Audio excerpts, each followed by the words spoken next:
નમસ્કાર. ક્યારે વિચાર્યું છે કે એક સાધારણ આમંત્રણપત્ર પણ આખા સમુદાયની વાર્તા કહી શકે છે? હા, એવું બને છે. આજે આપણી પાસે આવું જ એક આમંત્રણ છે. ચાલો એમાં ઊંડા ઉતરીએ અને જોઈએ કે એની અંદર કઈ કઈ વાતો છુપાયેલી છે. તો સૌથી પહેલા નજર કરીએ આના શીર્ષક પર, સપનોं કી ઉડાન, એટલે કે સપનાઓની ઉડાન. વાહ, નામમાં જ કેટલી બધી આશા અને એક પોઝિટિવિટી છે નહીં?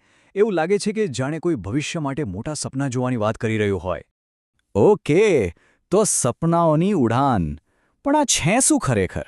મતલબ આટલા સુંદર નામ પાછળ કયો કાર્યક્રમ છે? ચાલો હવે એ જ જાણીએ. આ ઉજવણીનું અસલી કારણ શું છે એ સમજીએ. અહીંયા જુઓ, આમંત્રણમાં લખ્યું છે રાત્રિ સાંસ્કૃતિક કાર્યક્રમ. મૂળભૂત રીતે આ એક સાંસ્કૃતિક સાંજ છે. એક એવી સાંજ જ્યાં આખો સમુદાય એકસાથે આવે, લોકો પોતાની કળા રજૂ કરે, ગીત, ડાન્સ, નાટક અને બસ સાથે મળીને મજા કરે. એકદમ જીવંત પરંપરા.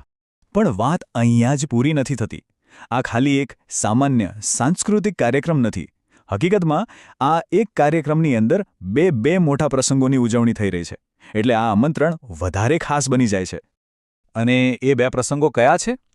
તો જુઓ, એક તો છે શાળા વાર્ષિકોત્સવ 2026, મતલબ સ્કૂલનું એન્યુઅલ ફંક્શન, જ્યાં બાળકો પોતાની ટેલેન્ટ બતાવે છે.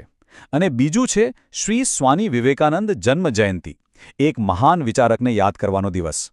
તો એક બાજુ શિક્ષણ અને બાળકોનો ઉત્સાહ, અને બીજી બાજુ આપણો સાંસ્કૃતિક વારસો. કેટલું સરસ કોમ્બિનેશન છે. ચાલો હજી આગળ વધીએ. આ ઉજવણીમાં ખાલી આનંદ અને જ્ઞાન જ નથી, એમાં એક ત્રીજું અને કદાચ સૌથી ગહેન પાસું પણ જોડાયેલું છે. આ ઉત્સાહની વચ્ચે એક ખૂબ જ ગૌરવપૂર્ણ યાદ પણ છે.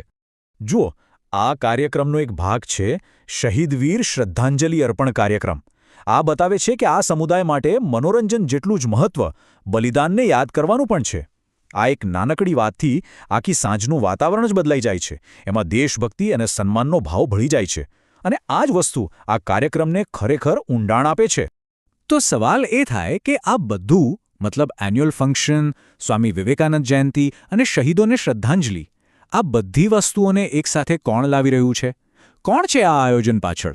ચાલો હવે એ જોઈએ. અને આયોજક છે શ્રી નાની જાગધાર પ્રાથમિક શાળા.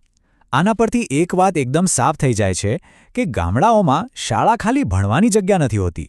એ તો આખા સમુદાયનું કેન્દ્ર હોય છે. કહી શકાય કે શાળા એ ગામનું ધબકતું દિલ છે, જે બધાને જોડીને રાખે છે. ઓકે, તો કાર્યક્રમ શું છે અને શા માટે છે એ તો આપણે સમજી લીધું. હવે ફટાફટ એ પણ જોઈ લઈએ કે આ કાર્યક્રમ ક્યારે અને ક્યાં છે. બધી જરૂરી માહિતી. તો તારીખ છે 12 જાન્યુઆરી 2026, સોમવાર.